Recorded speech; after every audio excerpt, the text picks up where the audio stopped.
காசு பணம் இல்லாதவன் ஏழை மகன்தான்.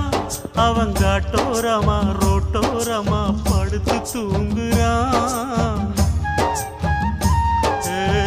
சொத்து சொகம் உள்ளவனோ செல்வ மகன்தான்.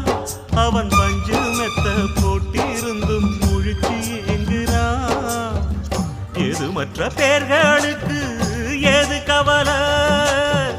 4 காசு வச்சிருந்தா 100 கவலை. இங்கு ஆசை வச்ச நெஞ்சுக்கெல்லாம் அமைதி இல்லையே. என்ன வேலை அது என்ன வேலை? மன நிம்மதிதான் இங்கு என்ன வேலை? எந்த கடை அது எந்த கடை? அத விற்கிறது இங்கு எந்த கடை? பணங்காசுதான் அள்ளி வீசிதான் அடடாதுதான் கடையில் கிடைக்காதே. என்ன வேலை